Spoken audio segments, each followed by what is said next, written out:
Okay, good morning, everybody. Welcome to EarlyBirds Weekly Explorer webinar. My name is Chris Poria. This webinar series is run by EarlyBirds team to promote disruptive leaders, especially innovators, mostly focused on startups, scale-ups who have a minimum viable product or more. But today we are going to talk about accelerating Australia's leadership for hydrogen energy. Today I have two special guests, Joe Corvetti and Suren Thurairajah. Joe and Suren are both the veterans in energy sector. Joe is a member of EarlyBirds Advisory Board, and Suren is a leader for our energy sector SME team. Just to give you a little bit of introduction, Joe is a senior executive with more than 25 years of experience in energy sector, working with innovative service companies in leadership roles, delivering solutions to complex engineering challenges.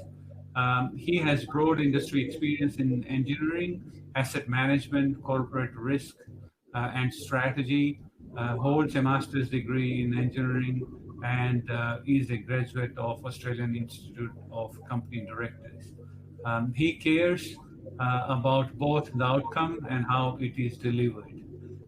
Just a little bit about Suren. Suren is a project and business management professional with many years of global experience in consulting and innovative project delivery in the energy industry. He has held executive, commercial, and technical roles in large global organizations in Australia and the United States. Suren is passionate about the transition to green energy, and in particular, the transition from fossil fuels to hydrogen. And is currently a consultant advising on innovation or innovative solutions for the energy transition supply chain. As you know, the Mauritian government 2021-22 budget will invest a further approximately 540 million in the new clean hydrogen carbon capture, use and storage projects that will support Australian industry to create jobs, help cut emissions, and drive investments. So given the government has recently announced this additional funding, we thought it is best to bring our experts to talk about how we can accelerate Australia's leadership for hydrogen energy. Attendees, please share your questions through the chat box. In the meantime, while Joe and Suren will have approximately 20-25 minutes before we open for Q&A. Over to you, Suren, to start with. Thanks, Chris. If you don't mind moving across to the slide, the next slide, thanks. All right, thank you, Chris, and welcome to the EarlyBirds webinar on hydrogen, accelerating hydrogen, the transition to the hydrogen economy. So, Joe and I have a bit of history in talking about hydrogen through the EarlyBirds webinar series. In November, December timeframe, we actually published an insights paper with EarlyBirds, and we also held webinars and so on associated with that paper, focusing on the Australian transition to the hydrogen economy. So, just covering off on the topics that we discussed. We obviously discussed the global energy transition status. We all know that there's a lot of discussion going on about 2050 and the commitments being made by many countries to achieve net zero by 2050. Hydrogen is well placed to be a leading contender to help this transition. Solar, wind, and hydro are key green energy sources, but without a proper medium to store those energies, achieving the net zero target is going to be quite difficult. So, hydrogen's a critical player in this area. We discussed the supply chain and how innovators can basically create niche opportunities within this supply chain. The green and blue hydrogen economies. Green meaning hydrogen generated using true renewable energy sources, and blue meaning hydrogen generated using fossil fuel sources associated with carbon capture and storage. The supply chain has got lots of challenges. The Australian market itself has got a fair amount of challenges in achieving this supply chain, and we discussed some of the key items associated with that. We also identified in that time frame that there was a lack of Australian innovators in the hydrogen supply chain. There are companies and organizations in Europe, Japan, South Korea that are advanced in that area. They are seeing opportunities in the Australian hydrogen market, and they're getting involved in some of the projects. We spoke about the opportunities for organizations such as EarlyBirds Marketplace to help organizations identify some of these innovators and help bring them to some of the projects that are kicking off. So just want to mention that subsequent to all of that, we've recently established an organization, Joe and myself and a colleague, Mani, who associated with ultimately transitioning to the green energy, but looking at the problem source today and helping organizations to plan and deliver on their journey towards net zero. The key factor is to look at what it is, how much emissions are being released today, help offset those emissions, clean those associated areas, and then transition to the green energy. So Chris, if you don't mind, next slide. Yeah. So what's changed since our last webinar? We can see a momentum shift. It's only been 4-5 months since we presented that webinar and wrote that paper on the challenges, but we can see there is a momentum shift within the within the country itself. Globally, the momentum in the transition to hydrogen continues at a fairly slow phase.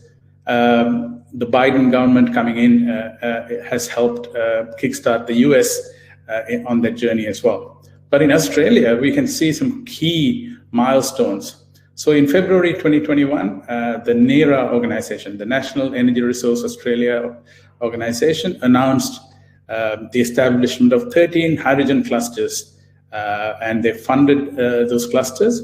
And interestingly, the state governments matched those fundings that the NERA organization provided. So NERA is the federal government group, and state governments are now coming to the party as well. In March of 2021, the Victorian state government issued a Victorian Renewables Hydrogen Industry Development Plan, including significant funding to accelerate the Victorian hydrogen industry. And to top it all, the icing on the cake, as Chris mentioned earlier, the Morrison federal government announced 540 million funding for hydrogen and carbon capture and storage. So of that, 50%, roughly 275 million, is focused on hydrogen projects. In addition to that, that we have constant, announcements being made. Just last week, there was an announcement of an agreement between the German government and I think South Australian project to basically export hydrogen to Germany. So there's a lot of activity, and we can see a momentum shift starting to happen. So what's happening in terms of on the ground? So during our previous webinar and the paper, the Hydrogen Insights paper, we basically discussed approximately 54 registered hydrogen projects at various stages in Australia. In that 4-month period, we've had 11 more projects registered, taking the number to 65. So the table below, or the tables below, basically give you, a breakdown by state, breakdown by use, and breakdown by status as well. So there's a lot of activity at the early stages. Queensland and Western Australia are leading the pack with the project announcements. Victoria will follow with the big announcement recently on their transition plans. Nearly 70% of these projects are at early development stage and provide opportunities for innovative tech. The large number of mobility and hydrogen generation projects provide opportunities for electrolyzers and fuel cell technologies and innovators.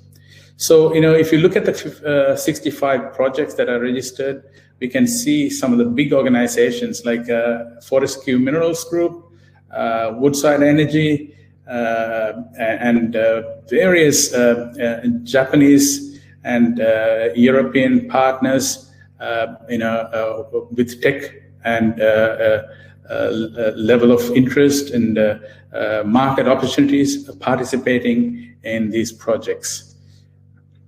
So with that, I'll hand over to Joe to give us more information on where we're at now. Thanks, Suren.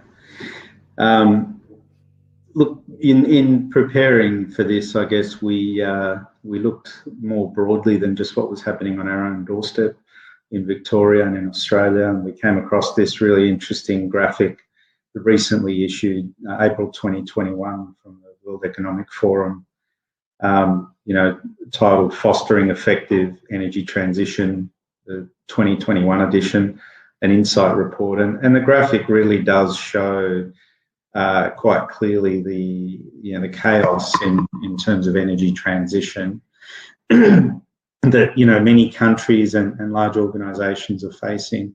Issues from carbon pricing through trying to make some money in this space, partnerships, thinking big in terms of displacing large coal-fired power station, and all the technology needs that go with that, government policy and keeping people employed. So there's so much to consider when you look at a transition like this. But countries have committed over the journey to 2030 and then on to 2050. The statements are now being backed up by some real actions, and there is a lot going on. There's a broad need. One of the reasons we established Octus was to support companies and government in planning the transition. So turning this cartoon on the left into something that's a little bit more orderly and predictable.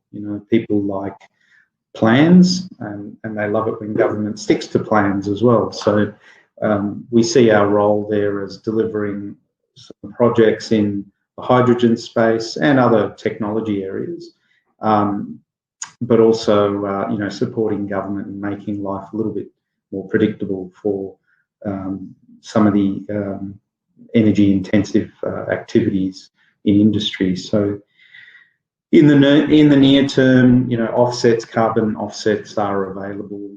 We talk about this regularly. We see that it may be necessary, at least in the next 5 to 10 years, but long-term transition to solar, wind, hydrogen and other areas is really quite critical. And the sooner we get on with that, the better. Like all capital-intensive projects, the delivery times for major parts of equipment in the electrolyser space in hydrogen and whether it's wind or solar, there are long lead times. And as more and more orders are placed, the lead times get longer and longer. So planning is just absolutely crucial. So we see that Optus can help by developing roadmaps and then help implement those roadmaps with new and emerging technologies. Our target is generally in the technology readiness level scales in the 5, 6 and above. The really sort of embryonic technologies we will monitor. We're developing project catalogues that will help us to sort of keep an eye on progress with key technologies in the hydrogen space. But we don't see ourselves being actively involved unless they've actually got to some sort of a pilot scale and being validated at some level. So I think that's all I'll say about that slide. Maybe we'll go to the next one, Chris. Thanks. So then I guess the key is, and we get this question a lot, we've worked with organisations that have, started developing hydrogen technologies and projects 5, 6, 7, 8 years ago and didn't see the uptake and had, I guess, back then there was a little bit of a false start for hydrogen. We see a lot more uptake now. So, there's some key aspects to that. So we'll go through each of these bullet points. So we need to focus on the core issue that's driving the transition. The CO2 emissions need to be reduced and create the urgency for reduction so that companies can achieve their net zero goals, hopefully earlier than 2050 or 2030 in some cases. We need government, industry, we need academics to all agree that hydrogen is a key component for emission reduction. There is a lot of discussion still around electrification versus hydrogen, and hydrogen does have a role to play. Not necessarily very broadly. If you look at the race between hydrogen fuel cell vehicles and battery electric vehicles, the battery electric vehicles are probably a fair way ahead in terms of acceptance, and certainly, big auto manufacturers are moving in the direction of battery, although hydrogen is not far behind. So that will be a very interesting thing to see, with issues such as range anxiety for people in the battery electric vehicles. If hydrogen can accelerate its development in that space and potentially displace battery electric vehicles in some places, I think it might be an interesting landscape over the next 5 to 10 years. Demand for hydrogen continues to rise. At the moment, it's mostly supplied by what we call blue hydrogen, which is generated from fossil fuels using steam methane reforming techniques. We see the green hydrogen increasing, but we haven't seen that exponential takeoff just yet. Of the green hydrogen. In the long term, no doubt, green hydrogen is a sustainable, renewable energy solution. There's no reliance on fossil fuels. Electrolyzer systems can be run on a combination of battery, solar, and wind, and can be a very good long-term sustainable solution. So there's an opportunity certainly for innovation and innovative technologies in the green hydrogen supply chain. We don't have all the answers just yet, and some of the larger auto companies and energy companies are really getting behind this. We see that FMG, Fortescue Metals, have announced a big push into green hydrogen and green steel making. They're not the only one. There are many others around the world been chasing green steel making for some time now. So it'll be very interesting to see how that plays out. Lots of disparate hydrogen energy technology solutions out there, and again, we see Optus as a company that can provide that framework, delivering projects, but also integrating the various technology solutions that are out there and support transition activities fully from concept and feasibility all the way through to operations. At that point, I might hand it back to you, Chris. Is that okay? Yeah, no, thank you very much for that, Joe and Suren.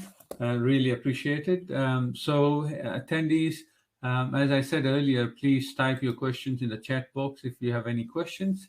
In the meantime, maybe I could start with a question. So Joe and Suren, what kind of end-to-end supply chain do you think is required for Australia to be successful, especially in the hydrogen space? Suren, do you want to go at that one? Audio. You're on mute. Sorry about that. Yeah. In terms of the supply chain, interesting you bring that up, because the first project in Australia that has experimented with hydrogen is actually called the Hydrogen Energy Supply Chain Project. Right. So where it's interesting how they've gone all the way through, starting from. So it's a good case study of, does the supply chain work? So how is that project? It's actually on our doorsteps. It's in Victoria. It's in the Latrobe Valley. They basically looked at, what does Australia do a lot? We produce a lot of coal-fired power or energy or electricity, I should say. So, they basically hydrogen, because of the fact that hydrogen supply chain is really important, they've gone off and built their first pilot plant right next to the coal-fired power plant. So right next to the Latrobe Valley brown coal mine, they built a pilot plant. So the milestone they achieved last week or 2 weeks ago, I believe, was they have produced their first quantity of hydrogen using the pilot plant. So in terms of supply chain, this case study shows you that once you produce the hydrogen, you need to store it. So it's gone into storage. Once you've stored it, it needs to move to the location where it needs to be, either used or transported. In this case, they wanted to try out the full supply chain, so they're shipping it on trucks from the storage location to a port, and at that port, they've got a liquefaction plant that is being built. And once it's liquefied, they're actually loading it up on a purpose-built ship that's going to transport it to Japan as a test case. So the ship has actually been constructed in Japan and is on its way back to Australia for the first round of loading. So that's the supply chain. So you can see there's many interfaces associated with you got trucks that are required to transport it. You got ships that need to transport it. You need a liquefaction plant that needs to be built, temporary storage, etc. So in terms of hydrogen supply chain, there's a lot of opportunities for a lot of innovators, a lot of niche players to get in there and create their niches. So, if you're a trucking company today, you've got an opportunity to move into this area and so on. So supply chain opportunities exist. The key is, though, there are niche products that are being produced by European and Japanese and Korean suppliers today. And there are opportunities to bring those products to Australia rather than reinvent the wheel and spend 5 years doing research. Yeah. So I hope I've answered the question. I think that's pretty clear. Sorry. The supply chain needs to be looked at in a full scale. And it's interesting how the first project that is being constructed here is called the supply chain project, because that is a success factor to get the full supply chain thought through. No, that's great. Thank you, Suren, for that. Just got a question from Dennis.